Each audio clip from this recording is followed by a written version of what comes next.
Assalamualaikum warahmatullahi wabarakatuh. Selamat sore anak-anak ibu semuanya.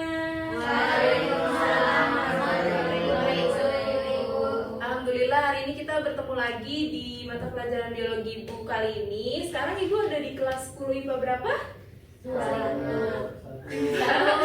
Satu ya. Oke. Hari ini gimana kabarnya anak-anak ibu semuanya? Alhamdulillah baik. Masih lancar puasanya? Lancar. Setengah hari. Waduh. Oke.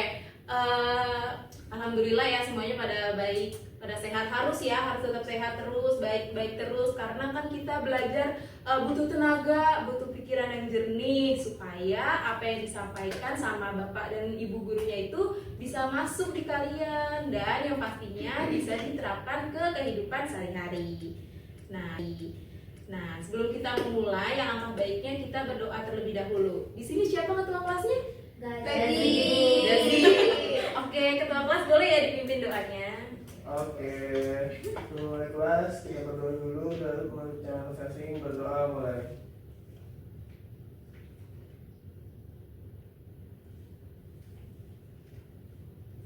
Berdoa selesai. Amin. Terima kasih Gazi. Alhamdulillah kita udah berdoa. Sekarang ibu mau absensi dulu ya. Indira hadir, Eviva Hadir. Tiara, Hadir. Asrinawati Hadir. Nadia, Hadir. Natasha, Hadir. Gazi, Ini Sanata, Hadir. Oktantia. Hadir Ibu. Alhamdulillah hari ini hadir semuanya ya. Nah, sekarang ibu mau tanya, anak-anak ibu di sini masih pada semangat gak sih buat terima materi ibu kali ini? Semangat. Bener gak nih? Benar. Supaya lebih semangat lagi, gimana kalau kita jargon dulu? Boleh dong. Setuju nggak? Setuju. Setuju ya. Kalau ibu bilang apa kabar semuanya, kalian bilangnya alhamdulillah, luar biasa, tetap semangat, selalu tersenyum. Yes, Allahu Akbar. Bisa? Kepanjangan ya, agak kepanjangan ya. Oke, kita coba ya. Apa kabar semuanya? Alhamdulillah, luar biasa, tetap semangat, selalu tersenyum. Yes, Allahu Akbar. Tepuk tangan buat kita semuanya. Oke, kita langsung mulai aja ya. Sebelum itu, ibu punya video dulu yang harus kalian tonton.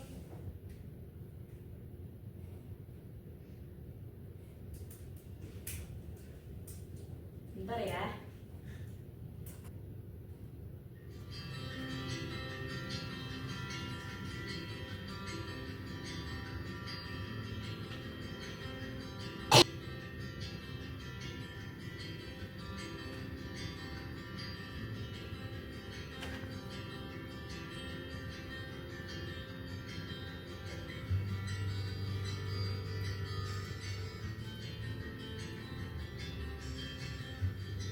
Kan kira-kira ada yang tahu nggak sih maksud dari video itu apa?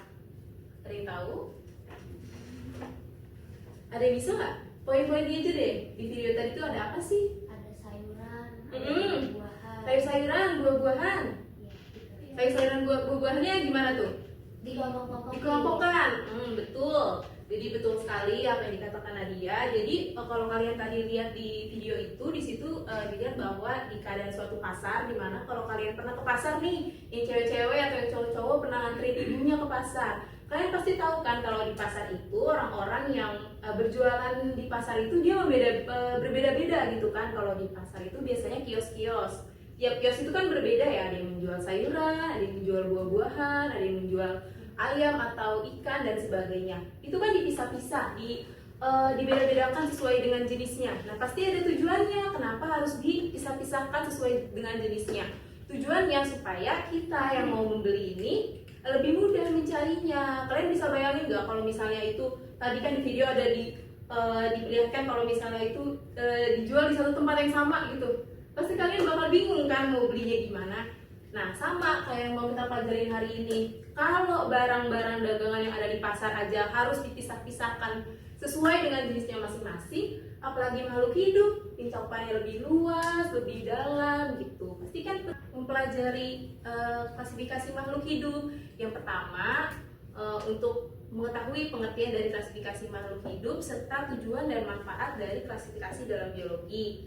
Yang kedua, memahami dan menyebutkan tingkatan dalam sistem taksonomi Linnaeus, yaitu kingdom, phylum atau divisi, kelas, ordo, famili, genus, dan spesies. Yang ketiga, mengklasifikasikan makhluk hidup menjadi beberapa kelompok berdasarkan ciri-cirinya, misalnya tumbuhan, hewan, jamur, dan mikroorganisme. Lalu yang terakhir, menerapkan sistem penamaan ilmiah atau binominal nomenklatur untuk memberi nama spesies makhluk hidup dengan benar dan sesuai aturan.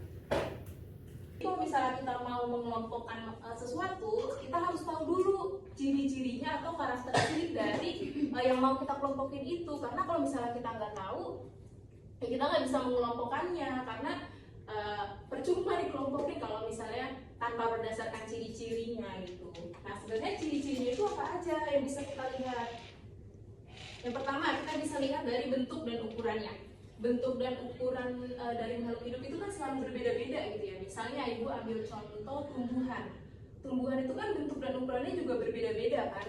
Kayak misalnya ada yang bentuknya pohon besar kayak yang di samping kalian itu ya kan dia tinggi ukurannya gitu kan. Terus ada yang pohon semak-semak yang di bawah, pohon tanaman rumputan dan sebagainya. Itu kan berbeda-beda dari bentuk dan ukurannya. Ada juga dari daunnya yang ada yang daunnya bentuknya itu dia mendapatkan makanan dari organisme lain, namanya juga parasit gitu ya. Nah yang terakhir epifit. Kalau epifit itu dia hidupnya di cabang atau di pohon lain gitu. Nah terus kita bisa juga lihat dari lingkungannya.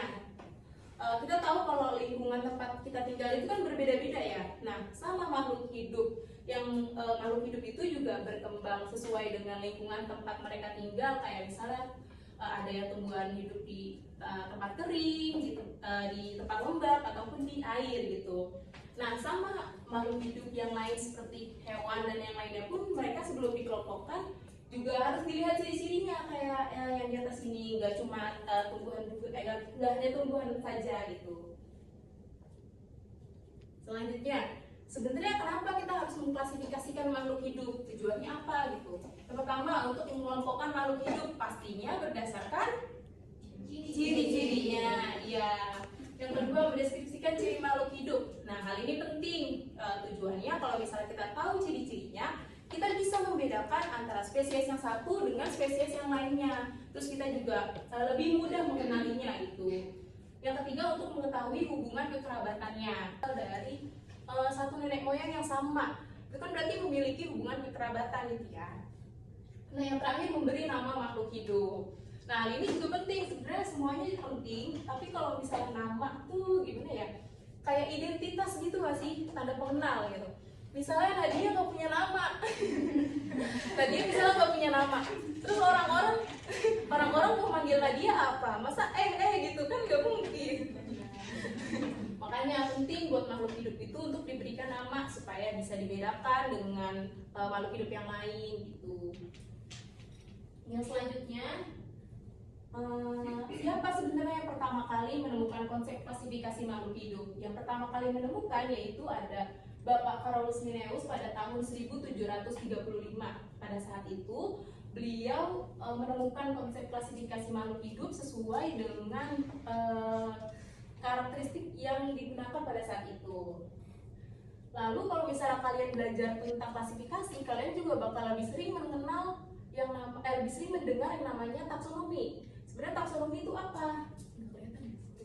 Taksonomi ini adalah ilmu yang mempelajari tentang pengelompokan, penamaan, terus identifikasi makhluk hidup berdasarkan ciri-cirinya yang pastinya di dalam klasifikasi. Lalu juga kalau di dalam taksonomi itu bentuknya sebagai tingkatan-tingkatan. Nanti kita lihat tingkatan-tingkatannya. Tingkatan-tingkatannya itu disebut juga dengan takson.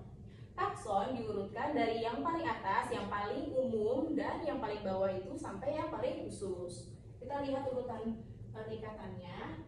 Nah, ini urutan tingkatan takson pada hewan dimulai dari kingdom. Ada yang tahu? Nggak tahu?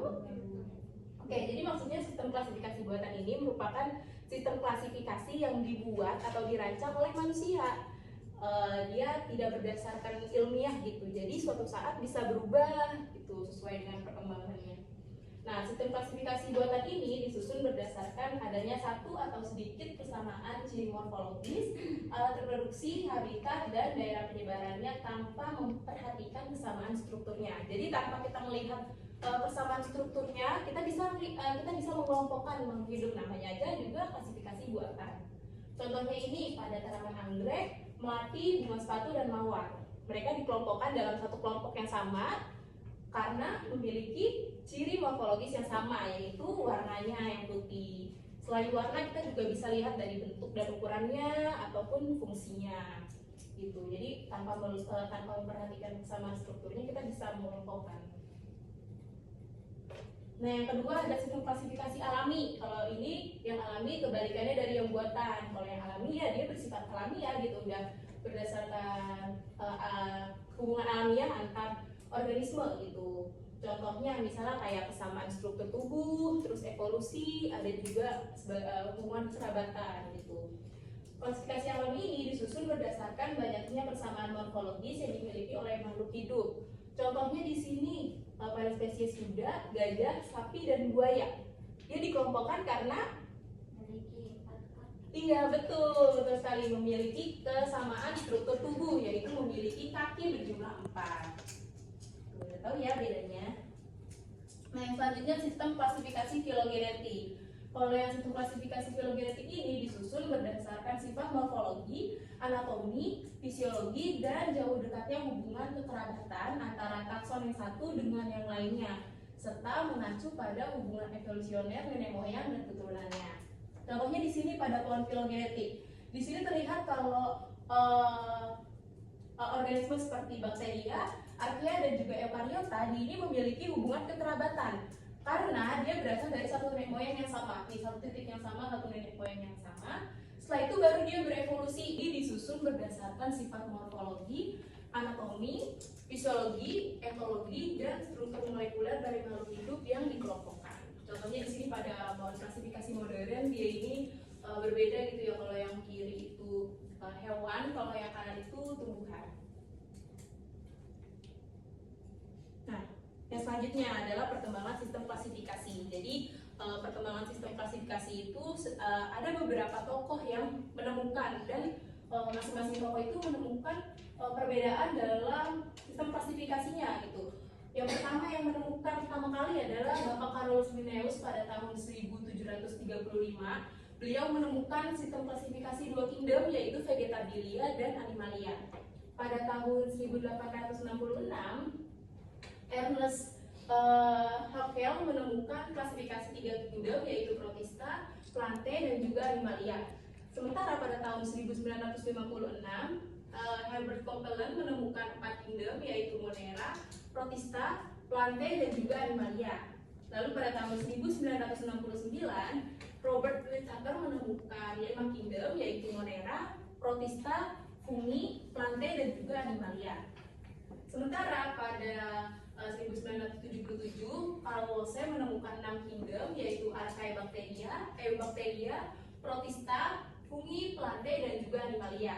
Yang terakhir pada tahun 1993 Thomas Cavalier Smith menemukan 8 kingdom, yaitu Archaebacteria, Eubacteria, Archaezoa, Protozoa, Promista, Fungi, Plante, dan juga Animalia.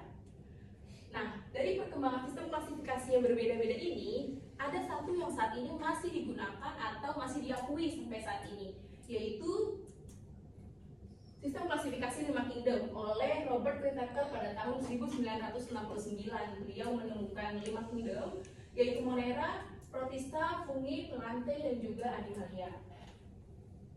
Kita bahas satu persatu. Yang pertama Monera.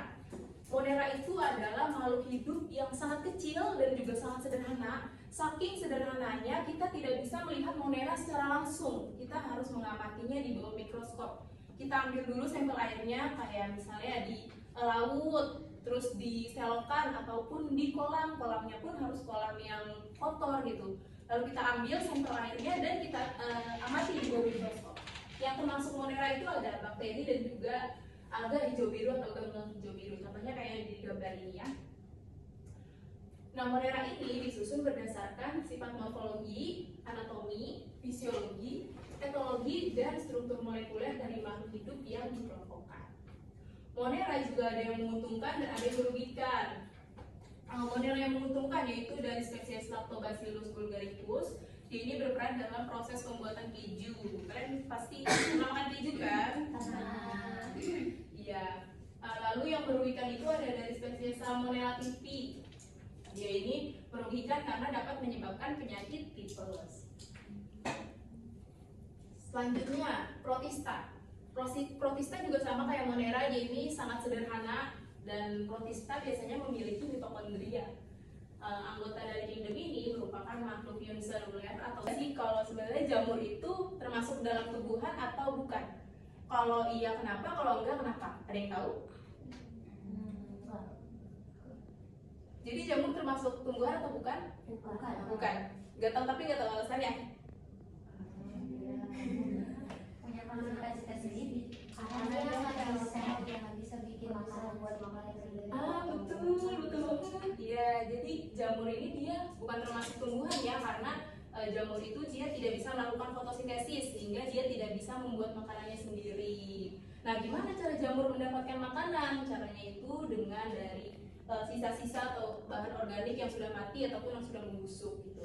Terus juga kalau kita lihat dari struktur dinding selnya itu dia berbeda sama tumbuhan si jamur ini. Malah justru jamur lebih mirip ke hewan. Makanya itu dia memisahkan diri dari kingdom tumbuhan dan membuat kingdomnya sendiri yang disebut dengan fungi. Nah, fungi ini bersifat heterotrof tadi, tidak bisa membuat makanannya sendiri, lalu terbentuk dari benang hifa, bersifat multiseluler atau bersel banyak, mempunyai membran inti atau ekariot, dan dinding selnya ini terbuat dari chitin dan juga selulosa. Jamur juga ada yang merugikan dan menguntungkan. Yang menguntungkan dari spesies Aspergillus wenti, dia ini berperan dalam proses pembuatan kecap yang sering kalian makan.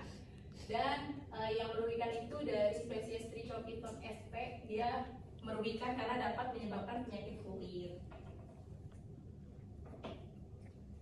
Nah, yang selanjutnya ini tumbuhan atau plante. Baru nih kalau yang tumbuhan dia bisa melakukan fotosintesis dan membuat makanannya sendiri karena tumbuhan memiliki bahan alaminya itu tumbuhan kayak obat-obatan herbal gitu. Ada yang pernah kan? Pasti ya kayak gitu. Terus juga bisa sebagai kecantikan dan estetika. Kayak misalnya lidah buaya. Itu kan bisa digunakan untuk skincare ataupun untuk melembabkan gitu. Nah, yang terakhir itu adalah animalia atau hewan.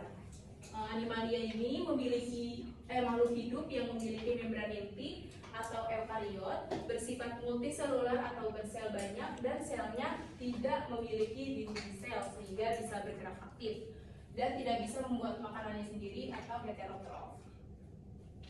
Hewan yang menguntungkan itu sebagai sumber pangan dan sandang, lalu hewan yang merugikan itu biasanya hewan yang menjadi hama ataupun pemangsa. Nah, hewan dikelompokkan menjadi dua, yaitu ada hewan invertebrata, hewan yang tidak memiliki tulang belakang, dan hewan vertebrata yang memiliki tulang belakang.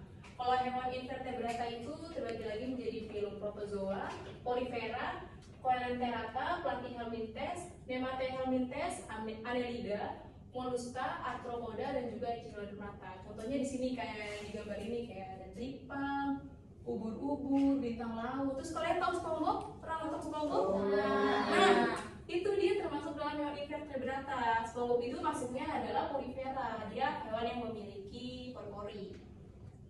Nah, sementara hewan vertebrata ini hewan yang memiliki tulang belakang. Terbagi lagi menjadi 5, yaitu Pisces, contohnya ikan, amfibi, contohnya katak, reptil, contohnya ular, apes, contohnya burung, dan mamalia itu di sini contohnya singa. Dan kita semua manusia juga termasuk ke dalam Mamalia. Kita semua juga termasuk dalam hewan vertebrata yaitu mamalia karena manusia itu memiliki tulang belakang dan manusia menyusui. Gitu ya. Oke, selanjutnya adalah sistem tata nama ganda atau binominal nomenklatur. Nah, Nah, dalam hal ini kira-kira ada yang mau ditanyakan dulu nggak? Ada yang mau bertanya? Ada yang mau bertanya? Izin tanya. Iya. Kan tadi lo menyebutkan kalau di klasifikasi protista itu memiliki mitokondria. Itu kan tapi ibu tidak menyebutkan di Monera itu kira-kira di Monera itu juga memiliki mitokondria atau tidak? Kalau gini. Tidak, di Monera tidak memiliki. Di Monera memiliki mitokondria. Itu kayak yang contohnya di bakteri. Oh, oke, terima kasih. Ada yang mau bertanya lagi? Tidak ada ya? Kalau tidak ada, ibu mau membagikan tugas buat kalian, tapi ibu mau membagikan kelompok dulu. Jadi 2 kelompok aja ya, sesuai barisannya aja, nggak apa-apa.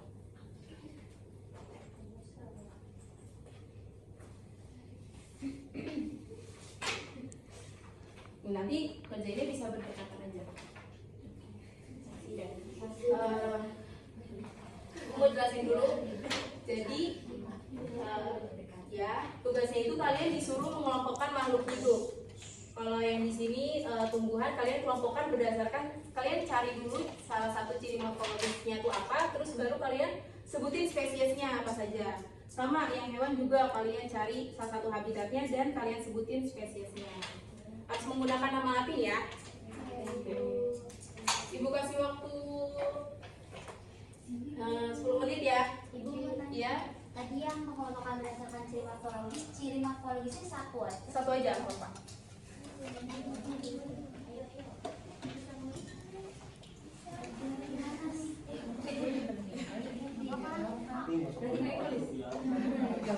Bu, ada yang lewat, Bu. Nanti Bu. Ini, Bu.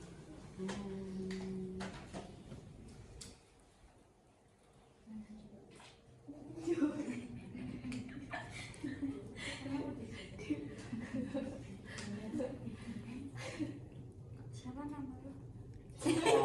Siapa? Baru musim kangkung. Dibagi kangkungnya.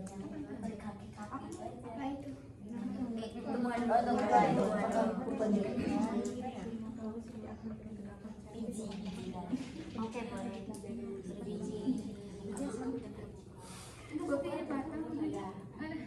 Coba ada sedikit itu. Kenapa sih? Apa pertanyaannya?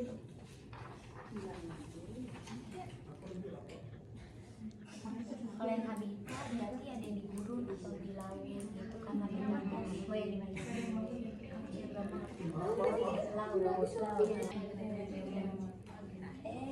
Terus masih lagi. Maksudnya tadi kalau nama habitat, jadi apa yang ditulis itu? Kamu bisa baca guys. Ya kan nggak ngerti. Kamu ada deskripsi. Oh, ada. Oh, berarti yang jelas mana? Salah ya kalau hewan habitat. Ini dia nyari yang hewan.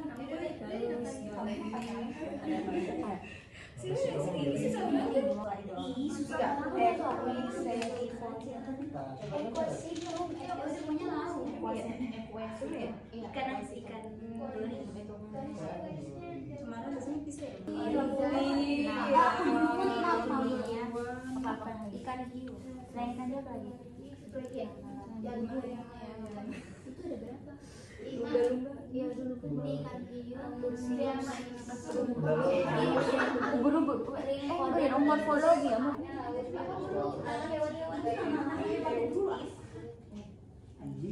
Itu tadi apa? Ikan Menggunakan nama Zeus Faber, Zeus Faber. Itu apa hewan apa? Ikan dari. Iya benar. Salmon, Faber gini. Faber.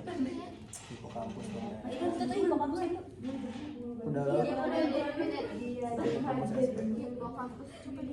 Kita sama satu lagi sih cari. Dugong.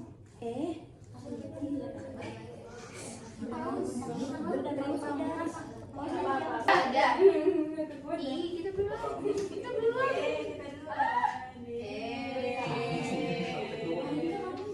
Siap fokus. Enggak, kayaknya dong. Oktopode SP. Kamu kan berapa? Oktopode SP. Oktopode SP. Kamu sana.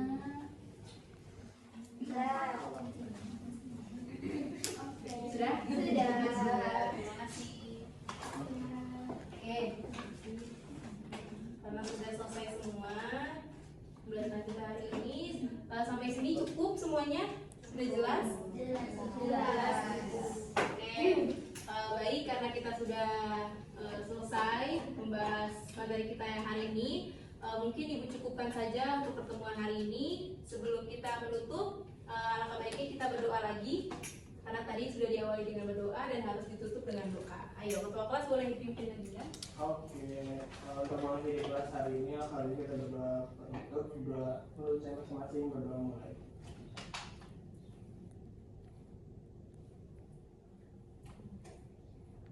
Berdoa selesai. Amin, amin. Alhamdulillahirobbilalamin. Kita sudah selesai hari ini. Terima kasih buat anak-anak ibu yang sudah mendengarkan, yang sudah aktif, yang sudah sudah mengerjakan tugasnya. Sampai bertemu lagi di lain kesempatan di pelajaran ibu selanjutnya. Semangat terus, tetap semangat dan semoga selamat sampai rumah, bisa buka puasa di rumah. Oke, Ibu cukupkan. Terima kasih. Wassalamualaikum warahmatullahi wabarakatuh. Selamat sore.